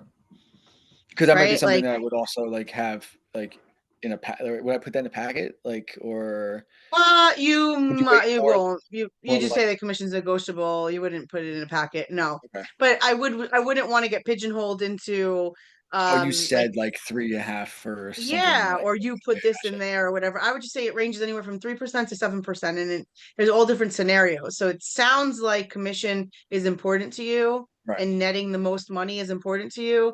I will make sure we cover all of that when I get together with you on Saturday. Perfect. Okay. So just before we meet, just like, should I have anything ready for you on Saturday? No, I think just make sure that you and your husband are there. I mean, if you want to move as quickly as possible, I would definitely have your financial documents available so that I can take a look at it, so we can really make sure that we're ready to go. So that I Okay. can look at the information, look it over, and work as quickly as possible. Okay. Also, a good thing to tell a seller is if you have a survey, if you have an extra key for the lockbox, Okay. right? Just That so that we extra can. key. If you see an extra key on the table, you don't even have to present. You got the freaking offer. You got the Right. listing, right? Okay. So, all right. Yeah, So that makes that's sense. it. And then your last question was, will all the decision makers be there, right? Right. So, all And right. yeah, Let's throw everybody else in. Let's get them out. How do I get the breakout rooms and close out the rooms? There we go. Close them out. A lot of this though is like just going on appointments and you're practicing on real people. So when you can practice right. this way, it's like you can get some of these kinks out. You could actually take what you just did, take it back to this document, and then customize it for you. Take some of those redundant questions out, maybe put some of your language in it, Right. and have your customized George Bonilla's sheet. Well, when I see, yeah, because like I said, I mean, I've really just been following along the book when I'm here. So like seeing this, I was like, oh, this is super helpful because it's just, I mean, obviously the questions are written like pretty formal, but like Yeah. I would not present it like that. I know my lingo. I talk to Yeah. people.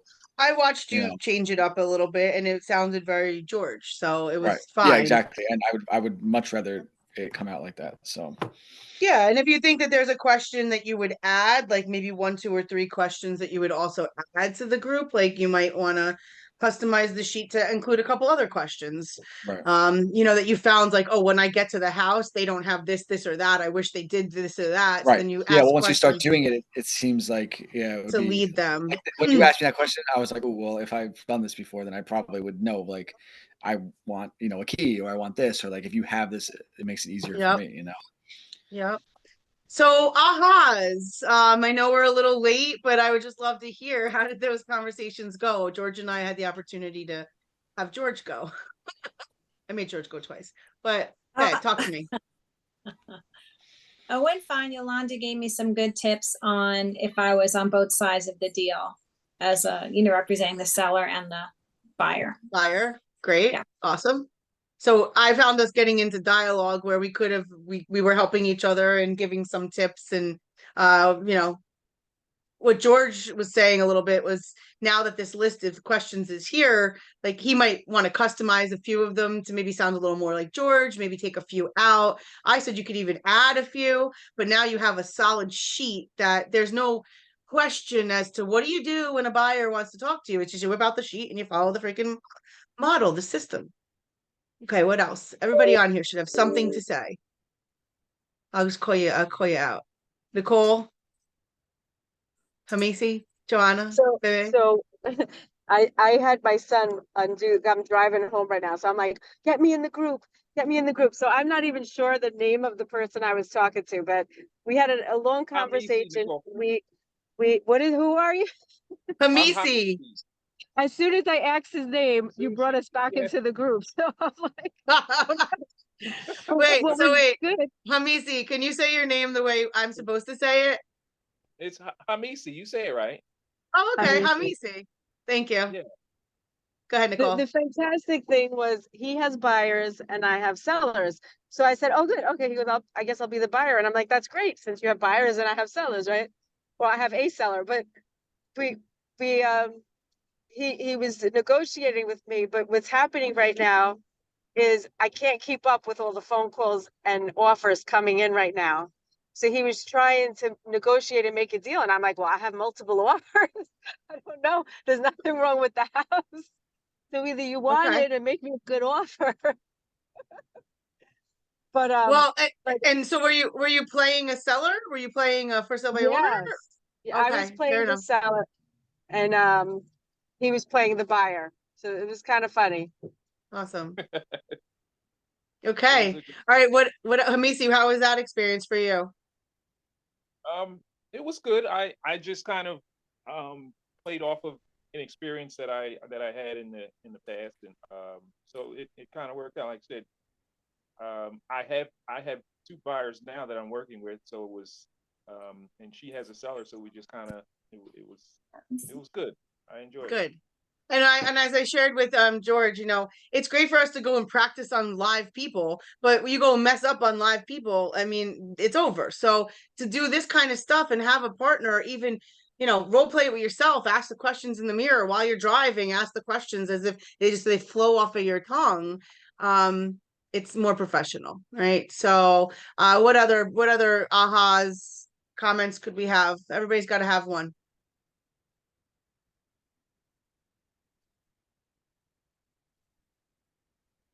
Come on. Role playing with Gina was really great because as the seller, her reaction to I wasn't giving her a tough time, but I definitely had restrictions. So she Sure. kind of rolled with it, which was great. And she made me feel like we had common ground and her understanding. And some of the challenges that I've seen is like, let's say you're 3 years in the business. You almost feel like that's not enough to win somebody over. But her prior experience and what she actually is involved with gave a confidence to what she was saying because she wasn't shy about saying that we have a team, that we can, that she has sources of information and she could bring people over. So it was a good thing that she utilized that. Okay. All right. And what about BB and Joanna? I wasn't being difficult. I was the seller and the buyer because they're pre-qualifying questions. I don't know. I just, we were just she was just flowing with the questions and I was answering them. I sounded like people were really getting into the role play. I wasn't No, being difficult. and I love what you're saying because there are times where you're going to get somebody a little difficult that has, maybe some restrictions, or the seller conversation is not going the way you want. They want to talk about something totally different. Maybe they were trying to sell it on their own. They got offers. That's what they want to talk to you about. But most of the time you have this lead you've got to the point where you've set an appointment with them, they're just going to take this call. And to what you and BB just did is that's what it's going to sound like. It's just, can I ask you a few questions? Let's just go through this. George and I had the same experience, and I felt like, to Yolanda's point, we were on common ground. I saw where George was coming. There were a couple times where George would say to me, "Oh yeah, I like to do that too. Like, text me first, and then I'll know that it's you, and I can give you a call." So I felt like, okay, we communicate the same way. He heard what I said, and then he mirror and matched. But that was about it as far as coming off of the scripts of the question and me being an easy answer. And I think that most of the time that is what we get. We will just get people just to answer the questions we ask. And so if you led them to that, then the end is, okay, then we'll see you at the appointment. And now you got some information. Like the So only thing for the sellers, like the sellers pre-qual, if your appointment is far enough, that you could send them the pre-listing packet, or like if, you know, if Yeah. you're meeting them the next day, then you can't do that. But well, if you're meeting them the next day, I would also encourage you to have it via email so that you can just shoot them the email and let them know that you're going to send it via email because you are going to be meeting them tomorrow. So you want them to look it over at least before you get there. that's good. One of the And- things happened in George and I about, he asked if I had any more questions, and my question was, what's your commission? Mhm. Right. And so I said, well, my commission can range anywhere from it ranges anywhere from 3 to 7% from all different scenarios. Sounds like commission's important to you. Let's talk about that when I get to the house on Saturday. Let's cover all of that on Saturday. Like, I hear you. I'm just not going to answer you over the phone because I'm not going to present over the phone. You're going to shoot me dead. Like, come on. Yeah. And for the buyer, I think being prepared to maybe do the consults if they're ready. Like if they say, Yep. what do you mean we got to talk? You know, what do you mean we're going Right. to make another appointment for a conversation? Like, I guess being prepared just to do the consult if they want to do it right then Thank and there. you. Great point. Because it could just roll right into consultation. And if you need a hard stop, you would just say, I'd love to set another time for us to go through a full extensive consultation, and I'll go through, and you start to explain some things, and then they realize, oh, this isn't going to just take 20 minutes. So I should set another time with her. Or you want FaceTime, and this time is over the phone, and you're like, yeah, but I'd love for you to come into the office. Are you available right now? I mean, you could pop in right now and we could do it. Or I'll come to you for your lunch hour. No big deal. But I want FaceTime for that consultation. Okay. All right. So guys, it's late. I'm sorry, but it's a heavy topic because it's really where all the magic happens. Either you're gonna win them over in the first couple of minutes of communicating with them like this, or they're gonna be like, you're dead in the water. Like, this person doesn't know what they're talking about. They're not even asking me any questions. Oh, is she coming over? I don't know. They set the appointment. I think they're supposed to be here Saturday. You're going in with no lead. So this is where true professionals show up. All right. It's Monday. We're going to be back here on Wednesday, and Wednesday we're going to start to dive into the transactional parts. So I'm going to let you guys go. Thank you for hanging with me. Love you guys, and I'll see you back here on Wednesday. Bye. Bye, guys.